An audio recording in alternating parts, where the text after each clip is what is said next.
Hey y'all, welcome to Tasha Mind Your Money. I'm a mom on a mission to budget smart, save boldly, and show you how we're making progress one small step at a time. Let's get into this week's budget.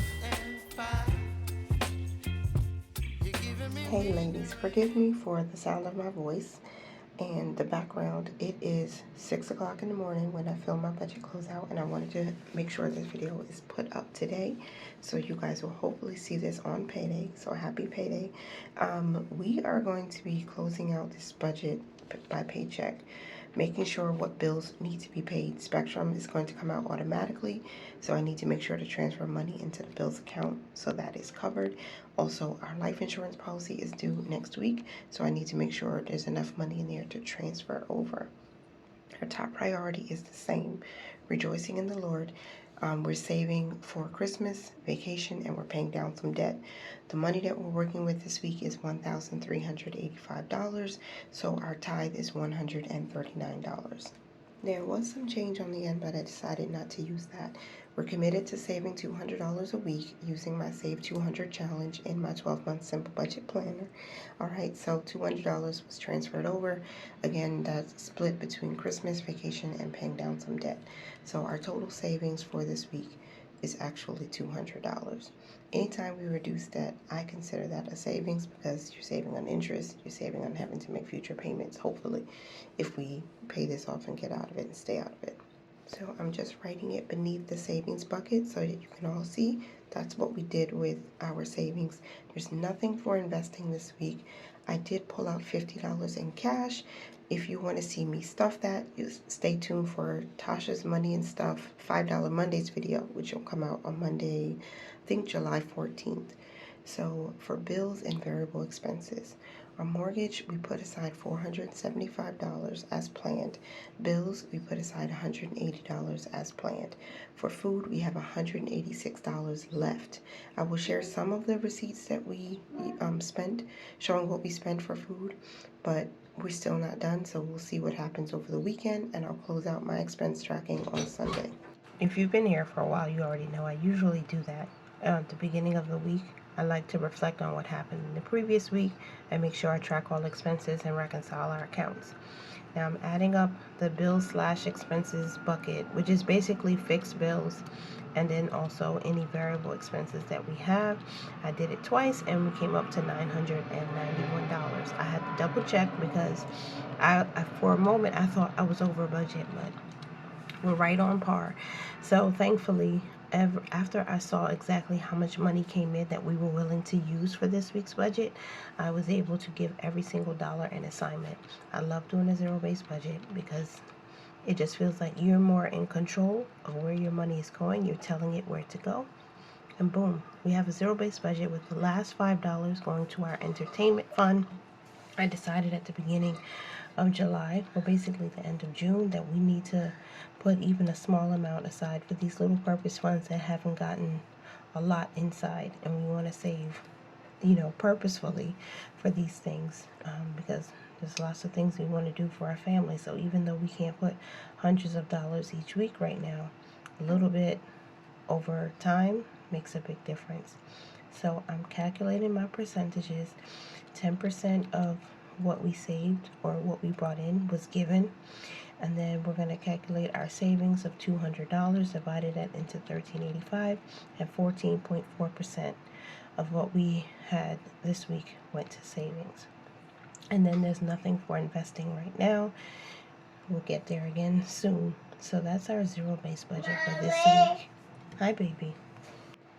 So I usually do a budget recap, and I've started being a little bit more intentional about reviewing how much went to debt, what our debt balance is, how much have we saved so far for our top priority savings goals, and to make sure that I update my Save 800 challenge every week. I have to remember to do this so that we can see the progress and that it can motivate me and encourage me to keep going forward. So each of these squares is worth $40, and so I had to go back and make sure I knew exactly how many squares to fill in, which is going to be 5. So the H, the U, the N, the D, the R, and the No, HUNDR. Those are the 5 squares that we're going to fill in, just so we can see the progress that was made. And I love this for us. I hope you're continuing to push forward in your savings. I know it's difficult when life happens, which is why I think having an emergency fund is good, or using a little bit less than what you bring in to budget with also helps, because it's like you're passively saving money. So when there's an oops that comes up, something randomly happens, especially when you have children or you just living and breathing, something comes up, you have a little bit of a cushion, in whatever account you use to get your direct deposits to, you get your payroll in. Having that extra money sometimes is helpful so that you can still stick to your goals while planning and preparing for life. Now for next week, I'm thinking we did already pre-plan all of our budget, so $1,200 is the standard budget, right? But things can change, and so if we have any extra money that comes in, we'll be able to put maybe extra towards debt. We'll be able to keep a little bit behind in our cushion, because that's one of my goals right now, is to see if we can slowly increase the amount that's left over in our account to provide us with a little bit of a cushion, right? Against life being life. So I did not get a chance to take out all of the receipts. So right now what I'm doing is taking out the receipts from my purse to put into our food envelope, put into our gas envelope. I did spend $20 on gas in the past week. So that was exactly $20, y'all. And I got about almost a little over 6.5 gallons of gas. And so I'm putting this in here right now, just so that when it comes, to the end of the week, and on Sunday when I sit down, I'll just go through everything and I'll update my expense trackers and make sure I know exactly how much we have in our accounts to start the 3rd week of July. So if you like expense tracking, or if you just like to sit down and watch others while you check on your budget, I will be sharing that video on Sunday, the 13th.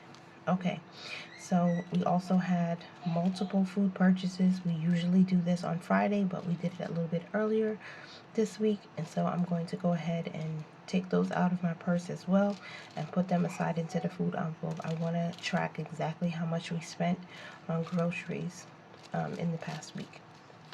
So it's minutes to 7 right now, and 2 of my children are up. So here comes the baby, and here comes the 6-year-old. So I just take out all of the receipts, put them in the envelope, and say thank you for watching this video, watching me close out the second budget by paycheck for the month of July.